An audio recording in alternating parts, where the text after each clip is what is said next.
എല്ലാവർക്കും നമസ്കാരം. ഇന്ന് കൂട്ടുകെട്ടിനെ കുറിച്ചാണ് ഞാൻ നിങ്ങളോട് സംസാരിക്കുന്നത്.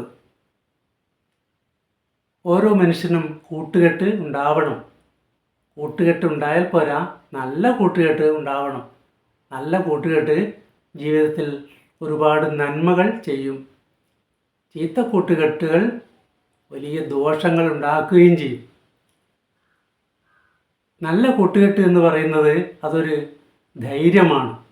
എനിക്ക് ഒന്നും പേടിക്കാനില്ല, എനിക്ക് എന്ത് സംഭവിച്ചാലും എൻ്റെ കൂട്ടുകാരുണ്ട് നോക്കാൻ എന്നൊരു വിശ്വാസം, അതൊരു വലിയ ധൈര്യം തന്നെയാണ്, ആത്മവിശ്വാസമാണത്.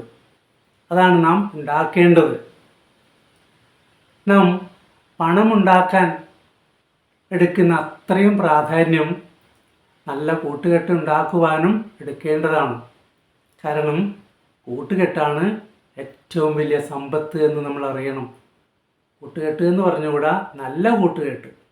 ചീത്ത കൂട്ടുകെട്ടാണെങ്കിൽ അത് വലിയ ദോഷം ഉണ്ടാക്കുകയും ചെയ്യും.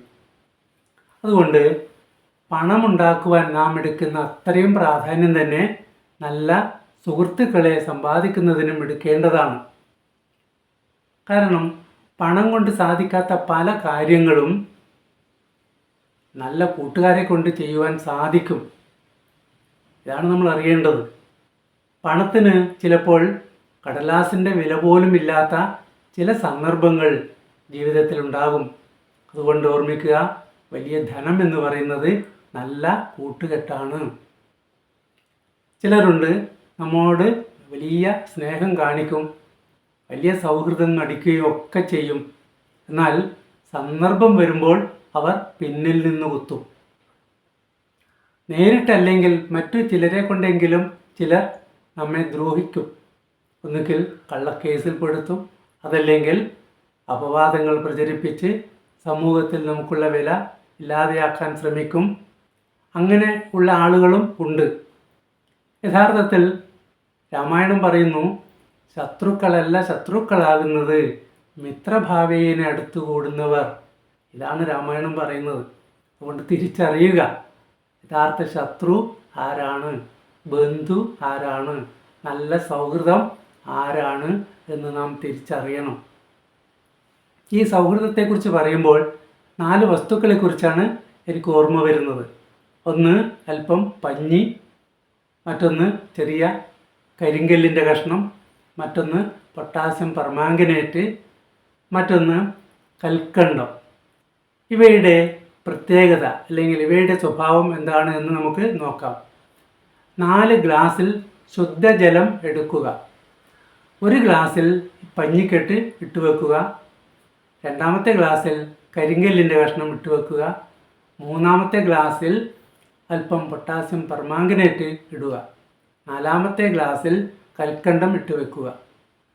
അല്പസമയം കഴിഞ്ഞ് ഈ വെള്ളത്തിന് എന്ത് സംഭവിച്ചു എന്ന് നമുക്ക് നോക്കാം. പഞ്ഞിക്കെട്ട് ഇട്ട് വെച്ച ഗ്ലാസ്സിലെ വെള്ളം മുഴുവൻ പഞ്ഞി വലിച്ചെടുത്തിട്ടുണ്ടാകും.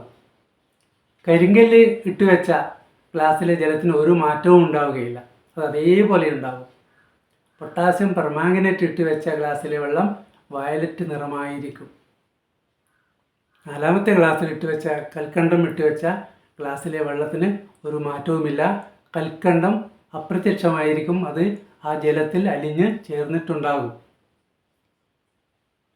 ഇതാണ് ചില സൗഹൃദങ്ങൾ, പഞ്ഞിക്കെട്ട് പോലെയുള്ള ചില സൗഹൃദങ്ങൾ. അത്തരം ആളുകളുമായി നാം സൗഹൃദം സ്ഥാപിച്ചാൽ നമ്മിലുള്ളത് മുഴുവൻ അത് വലിച്ചെടുക്കും. നാം പാപ്പരാകും, ഒന്നുമില്ലാത്തവരായി മാറും. അതുകൊണ്ട് അത്തരം സൗഹൃദങ്ങൾ ഒഴിവാക്കുക. രണ്ടാമത്തത്, കരിങ്കല്ലിൻ്റെ കഷ്ണം ഇട്ടുവെച്ച ഗ്ലാസ്സിലെ വെള്ളത്തിന് ഒരു മാറ്റവുമില്ല.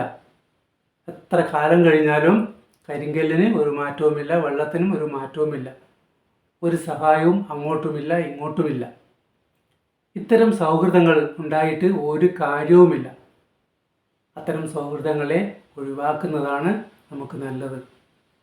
3ാമത്തെ ഗ്ലാസ്സിൽ പൊട്ടാസ്യം പെർമാംഗനേറ്റ് ഇട്ട് വെച്ച ജലം വയലറ്റ് നിറമായി, അത് ഉപയോഗശൂന്യമായി, അത് നമുക്ക് ഉപയോഗിക്കുവാൻ കഴിയില്ല.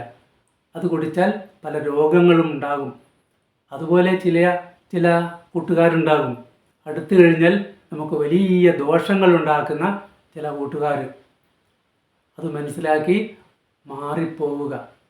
നാലാമത്തെ ഗ്ലാസ്സിൽ കൽക്കണ്ടം ഇട്ട് വെച്ച ആ ഗ്ലാസ്സിലെ വെള്ളം മുഴുവൻ മധുരതരമാക്കി. കൽക്കണ്ടം വെള്ളത്തിൽ നിന്ന് ഒന്നും സ്വീകരിച്ചില്ല, പകരം ആ വെള്ളത്തിന് മധുരം പകരുകയാണ് ചെയ്തത്. ചില സൗഹൃദങ്ങൾ അങ്ങനെയാണ്. താൻ എവിടെയാണോ നിൽക്കുന്നത് അവിടം സന്തോഷപ്രദമാക്കും, മധുരകരമാക്കും.